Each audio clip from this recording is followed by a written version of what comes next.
Hi friends, it's your pal Scott Garibay, and today what we're going to talk about is Dungeons and Dragons, and we're going to talk about immediate, current changes happening in Dungeons and Dragons, product sales, and the difficult conversations that the D&D community needs to start to have.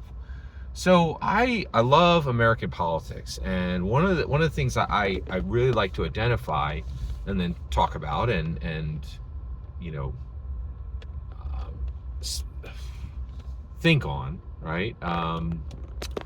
Pensively consider is difficult conversations that Americans really are terrible at having. Well, one of them is, hey, has this marginalized group who struggled in the past because they didn't have rights, oh my goodness, did we just reach a point where they're no longer a marginalized group, but actually a privileged group?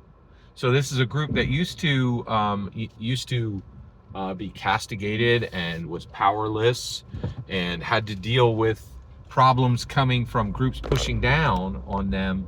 Oh, but wait, now they're the group who are pushing down on others, right? Also, there was a line for marginalized groups, and some people are way back in the line, 7th, 8th, 9th, and none of their concerns ever get heard because these other groups take up all the air in the room. And now this group isn't even a marginalized group. They're actually a privileged group, still posing as a marginalized group, still getting all the attention and everything they need, while other groups' needs aren't even discussed, right? And so this is a huge problem, right? And it's an uncomfortable, and in America, we're absolutely terrible at it.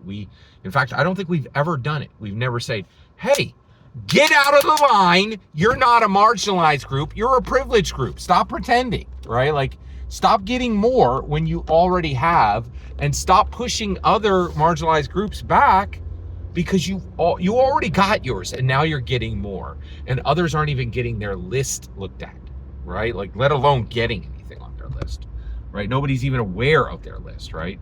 And it's fascinating. And I think we have a problem in D&D just like this. Okay.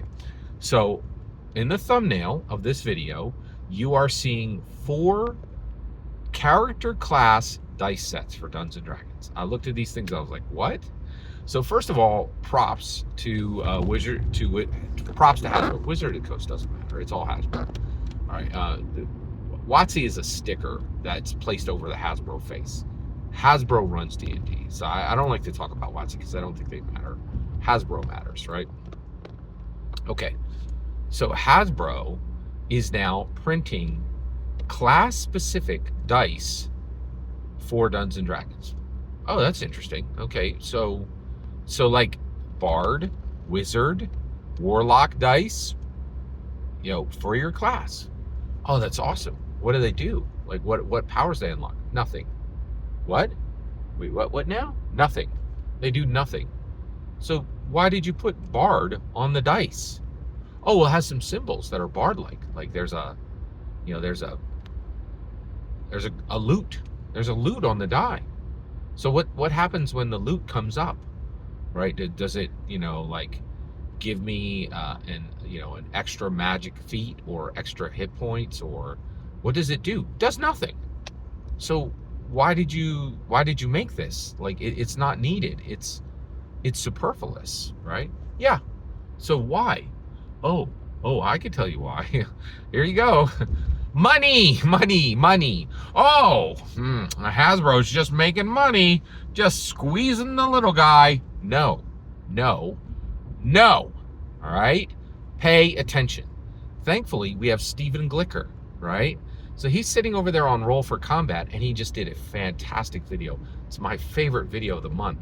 Hey, everybody, I have thousands of books that I'm going to lose and get $0 on. Woo, that is sweet, right? Now, Stephen Glicker is a guy who has made his bones right here, right? Telling everybody that Hasbro sucks and is bad at business. Ironically, now he's telling people that he's bad at business. Oh, because publishing books, distributing books, and being a global platform is hard. Who knew? I guess you didn't know when you were, mercilessly mocking Hasbro for doing what you just failed at, Stephen. Fascinating. So the thing is, now Stephen Glicker points to the reason why, right? Why you would need bard dice that do nothing, right? People are going to buy them. They're like, oh, I'm a bard. I can buy these bard dice. What do? Nothing. They just align with the word, right? And you're like, well, that seems like a bad idea, but it's not. And here's why. It's an uncomfortable conversation, right? Okay. I just read through the Final Fantasy Magic the Gathering set, which is canon to D&D, in case you didn't know. The Universe Beyonds are all, like they're just regular releases now, right? Magic the Gathering is canon to D&D. D&D is canon to Magic the Gathering. We get every set. That's how it works, in my humble opinion. Okay. All right. There's almost 600 cards in that set, right? And they have different valuations because they have different format printings, right? That thing is an engine of profit. Dungeons & Dragons is an engine of poor, right? It is a abysmal business model. Okay, it is extremely difficult to make money selling tabletop role-playing games. Well, is it, Scott? Yeah, you could just go over to Stephen Glicker, right? I printed thousands of books, and I gave them to Diamond, and now Diamond is going to keep them.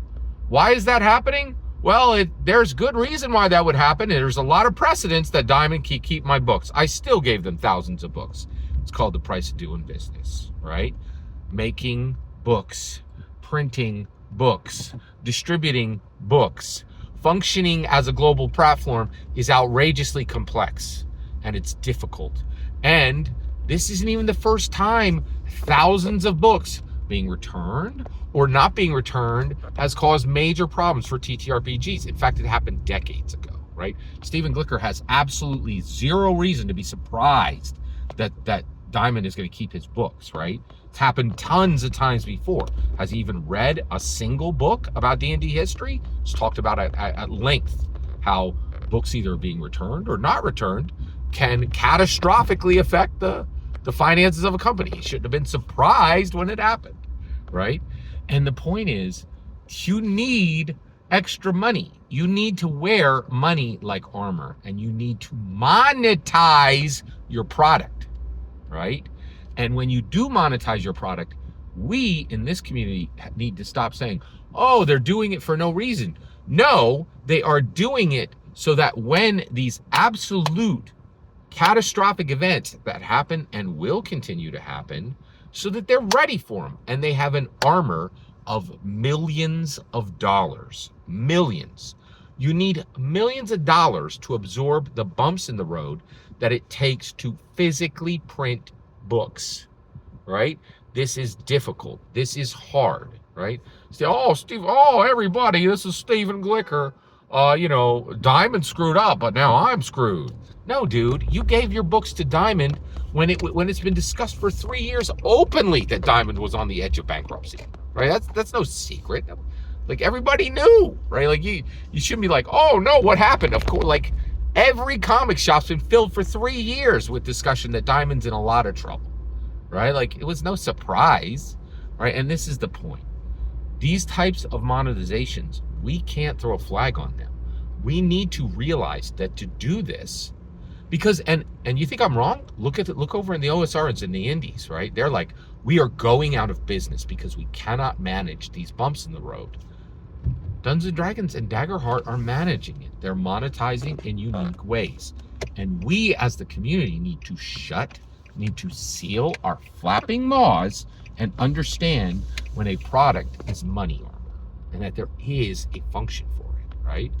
Now, let them get away with it. Let them print these class dice, right? But at this point, we can say, hey, okay, we get it. You printed these class dice, but hey, go back, right? I want you to write rules for each one of these sets, right? Put somebody on it, right? And make each one of these symbols do something, right? We can have both, right?